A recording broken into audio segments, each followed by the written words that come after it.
Hello, hi guys! Magandang hapon sa inyo lahat. This is June Rodriguez from my Sagari channel, a faith healer, also matarder. So ngayong hapon, napatigyan natin ang sabihin sa iyo ng ating mga gabay. So this is special gabay for the month of March 18 hanggang March 25 for the sign of Aquarius. So Aquarius, welcome to my channel. Ano kayang messages, advices ng spirit guides ang ating masasagot for today's video? Kanino makayang energy o kaganapan sa buhay ng mga Aquarius ang ating mahagilap. So guys, this reading is a general reading namang hindi lahat makaka-resonate. Kunin lamang pa makaka-relate sa inyo and comment down below kung kaninong energy ang ating nasagap. And of course, don't forget to like and subscribe my channel and hit the notification bell for more videos update. Of course, maraming salamat po sa mga walang sawang pagsuporta sa aking channel, lalo-lalo na yung hindi nag-i-skip ng ads. Naway pagpalain kayo ng Diyos at may kapal, siksik diglig na gumapaw na biyayang manugbalik sa inyo. So let's see guys, what is the messages, advices sa iyo ng ating angel spirit guys.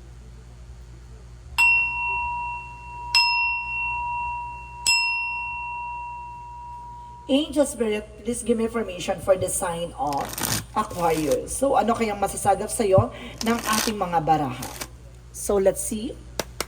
Angel Spirit, please give me information po. So, there's an 8 of Wands. So, there's a fast communication, fast movement. So, maaaring there's an sa akin shocking news. No? May mensahe sa'yo na parang magugulat ka. No? So, let's see. And of course, there's a temperance for para sa na ano ka na maging kalmado ka dito. No? Itong balita na to na parang bigla ka magugulat pero kailangan mo maging kalmado. No? Parang susubukin ka sa eksena na to. Na kung hanggang saan yung pagtitimpi or yung iyong pasensya. So there's a 5 of swords. So there's a self-sabotage. Kumbaga mag-ingat ka sa magiging actions and movement, even your thoughts. No? Yung mga iniisip mo, iwasan mo yung mga bagay na at the end of the time, kakainin mo lang din. No? And the Ace of Pentacles, so there's a big money, big opportunities. And of course, malaking hakbangin to na magdadala sa'yo ng bagong simula. And of course, there's the Knight of Wands for his silence. So, kailangan maging tahimik ka. Itong opportunity, pag nakuha mo, kailangan maging tahimik ka. Hindi mo kailangan pangalandakan o hindi mo kailangan mag-share ng bagay-bagay na yan. Kailangan mo maging tahimik na lang. No? Kasi sa mundong ginagalawan natin ngayon, no? Sa pagiging modern, no? Ng mga black magic or something negativity, even yung mga igitera na yan, no? Modern na kasi yan eh.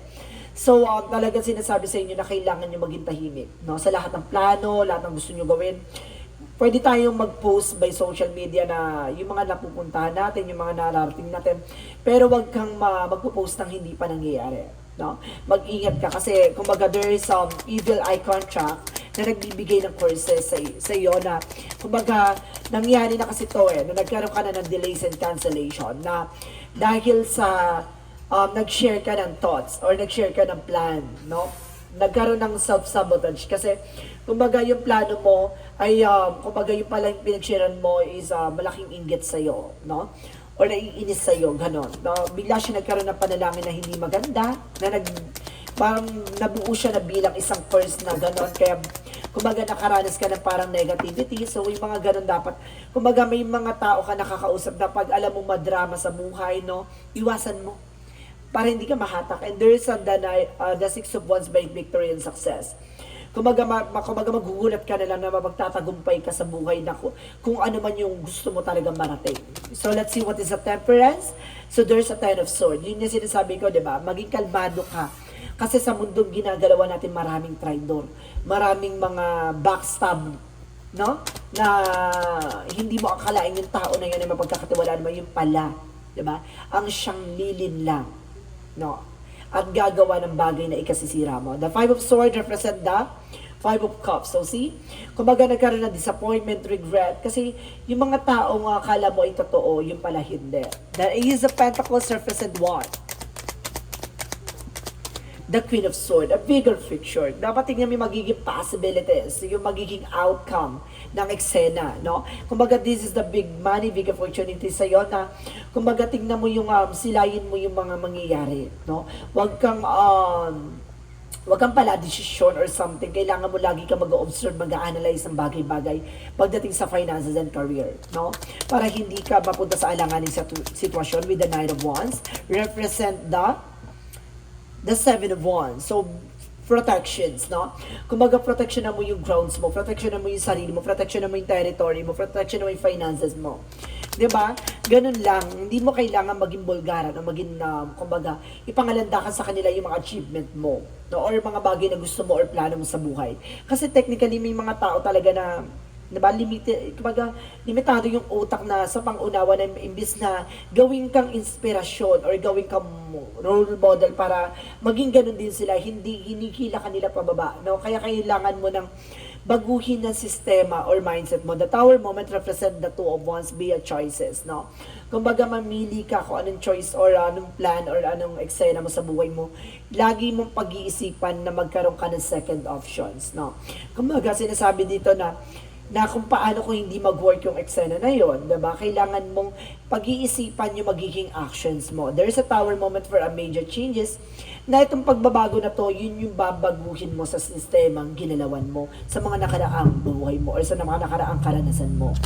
The Eight of Wands and the Six of Wands represent the full card. So there's a leap of faith, so there's a trust, the phrases. So talagang sinasabi dito na at the end of the time magtatagumpay ka, na magugulat ka na lang na lahat ng mga nakita mo yung parang itong pusa na to, parang nagulat siya, no? Na hindi niya akalain na ipagkakaloob ng langit sa kanya, no? Na parang na-shock siya eh. Oh my God, ito na yon.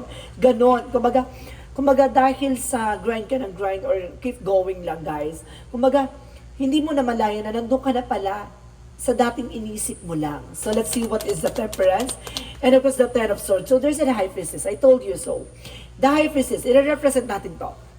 Sinasabi ko sa'yo with something, i-elaborate ko sa'yo na to na ang High Priestess is hidden secrets and mystery, no? Kumbaga, itong tao na to, kumbaga, misteryoso.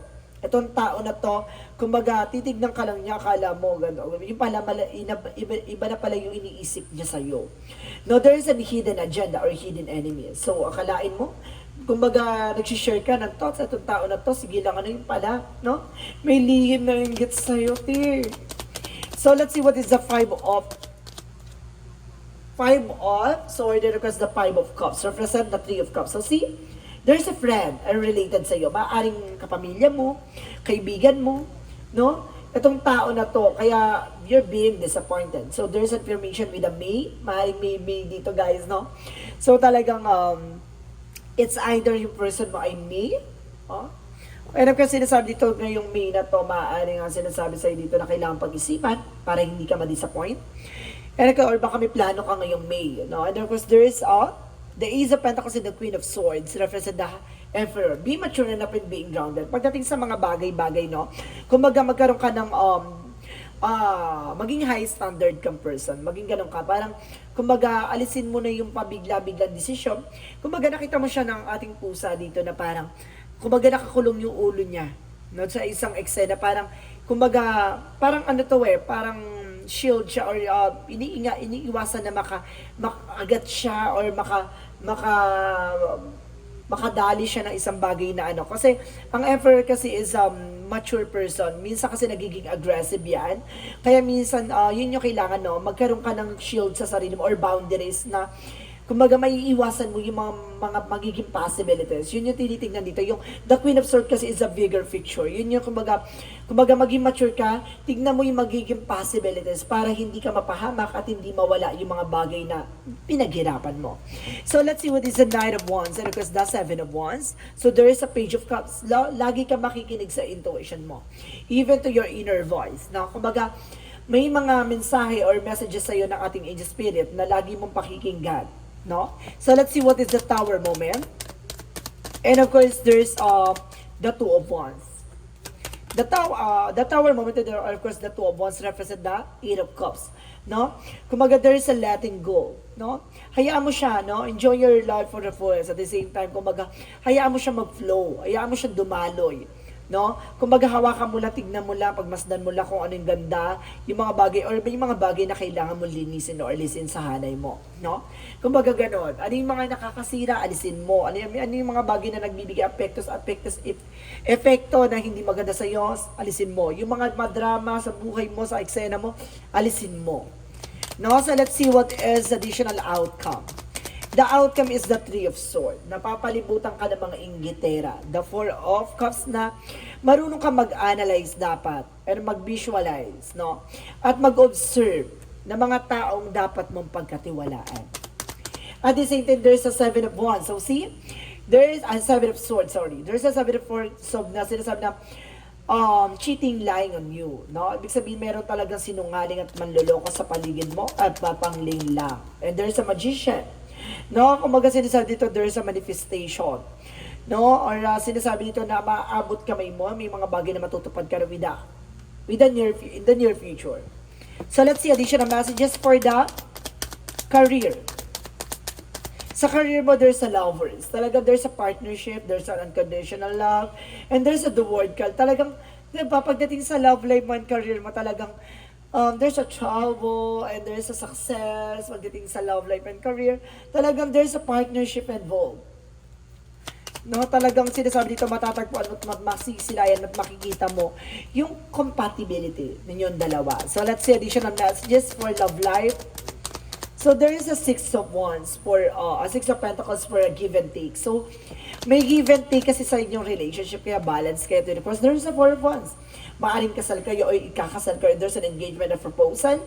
And there's a twin flame energy. Maaring twin flame kayo na person mo. So let's see. Additional messages from health. So there's a Queen of Cups. Magkakaroon ka na ng healing dito. And the Queen of Wands is a confidence, no? Kung baga sinasabi dito, magkakaroon ka ng healing. And of course, kailangan mo ipahinga. At magkaroon ka ng confidence sa sarili mo na lahat ng mga nangyayari sa... Kasi nagkakaroon ng pagbaba ng immune system dahil sa takot at pangamba mo. Pero technically, babaguhin mo na itong sistema mo, no? Kailangan mo maging kampante at maging totoo sa sarili mo at the same time, kumbaga mahalin mo kung ano man yung mga bagay na sa paligid mo at protectionan mo. At alisin mo yung nagbibigay komplikasyon, negatibo, at mga naghahatak at hinihila ka pababa. Alisin mo yan. Hindi yan kailangan sa buhay mo. So let's see what is the magical fairy messages. For magical fairy messages represent patient, practice, sorry. Kung kailangan mong i-practice, no? I-practice mo na i-practice or i-enhance mo sa sarili mo yung mga bagay-bagay sa paligid mo na kailangan mong increase your confidence, no? Increase mo yung confidence mo at palakasin mo yung kakayanan mo. And there's your vision is granted. So talagang matutupad yung pangarap mo dito. Maaring natupad na. No? So let's see what is the yin and yang oracle card.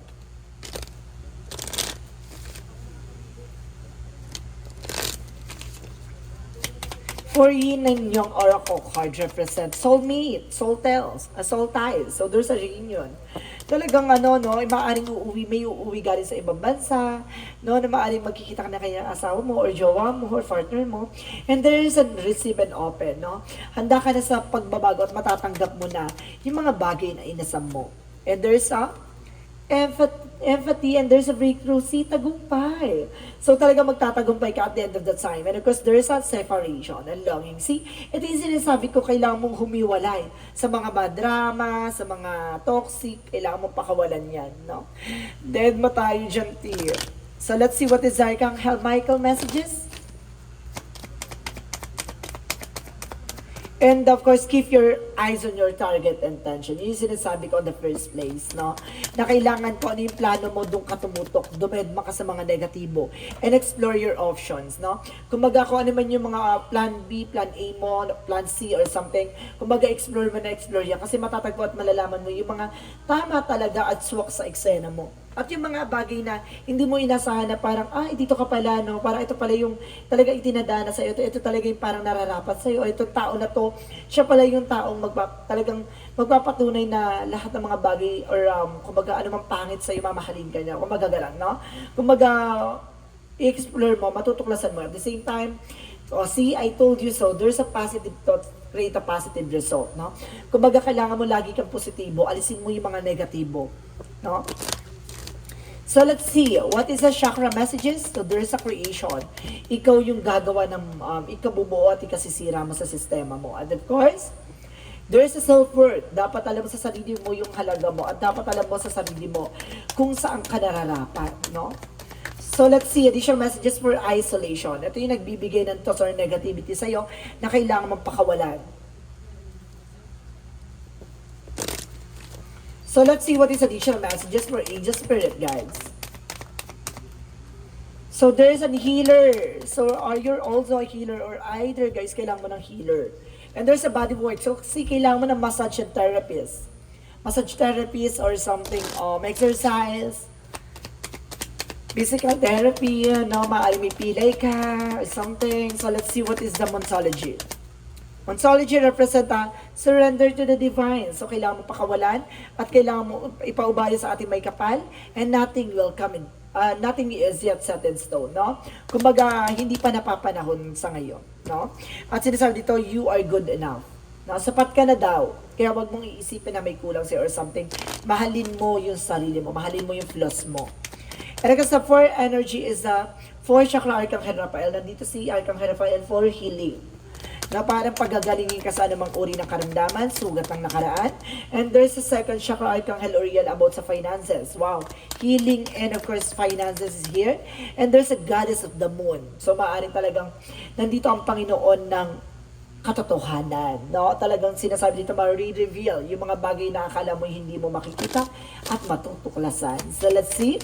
Additional messages for angel spirit. Parang, parang inaalis or hinuhubaran sa eksena na lahat ng mga bagay sa eksena mo ay makikita mo na. Parang gano'n. And there's a breath of the cosmos for me will, Ty will, and micromanaging the universe. Hayaan mong ating ang universe ang magbigay sa'yo na nararapat sa'yo. So let's see additional messages for angel spirit. So there is a balance. So kailangan mo maging balance, no? Alisin mo yung nagbibigay ng negatibo sa iyo at maging kumbaga maging fair ka or something, magkaroon ka ng time management or something, management pagdating sa relasyon, love life, career, ganon, so on. And there is a fear. Alisin mo din to yung takot at pangamba mo. Kailangan confidence ka, no? Kailangan alisin mo yung pag-aalinlangan at pangamba.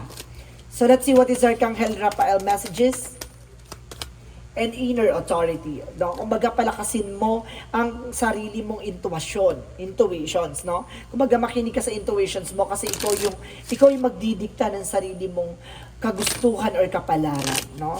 Lahat ng mga bagay na gusto mong makuha, lahat ng gusto mong makamit, lahat ng mga pangarap mo, hangarin mo, ay makinig ka sa intuition mo, ay magiging maganda ang takbo ng sistema at eksena mo. So let's see what is the romance angels and getting to know each other. Pagdating sa love life, kilalanin niyo muna isa't isa, ha?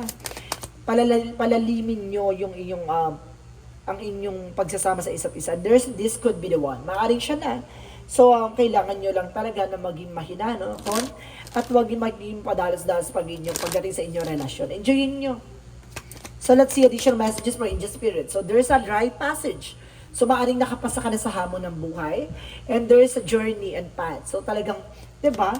Kasama talaga siya sa buhay mo. Lahat ng mga pagdadaan man, there's a travel. May travel na magaganap dito, guys. And there is a unicorn very trust. No? Maging totoo. There's an honest. So, honesty and trust. So, kailangan mo maging totoo, maging tapat sa kung ano man ang meron ka. And there's, I told you so, release, transition. No? Kailangan mong baguhin, alisin, waksiin ang nagbibigay negatibo. So let's see what is the Jesus loving quotes. Peace be with you as my Father has sent me. No, bigyan mo daw ng kapayapaan tulad daw na ibinigay ng ating Panginoon na kapayapaan at kalayaan sa kaisipan. Ganon, no? Kumbaga, i-surrender mo sa ating divine lahat or even sa ating Panginoon lahat ng mga nangyayari behind your back. No, kung magagawin mo positibo, lahat ng mga bagay na nangyayari sa buhay mo, alisin mo ang nagbibigay komplikasyon at alisin mo yung nagbibigay negatibo sa buhay mo. So let's see, what is the synchronicities? Success. Oh my God. Talaga magsasuccess ka at the end of the time. And there is an information with wake. Oh, parang there's a wake, guys, oh. There is a week. Kita niyo yan? Para sinasabi dito, guys, na Kumbaga, gumising ka sa katotohanan, no? Gumising ka sa kung ano man yung nangyayari behind your back.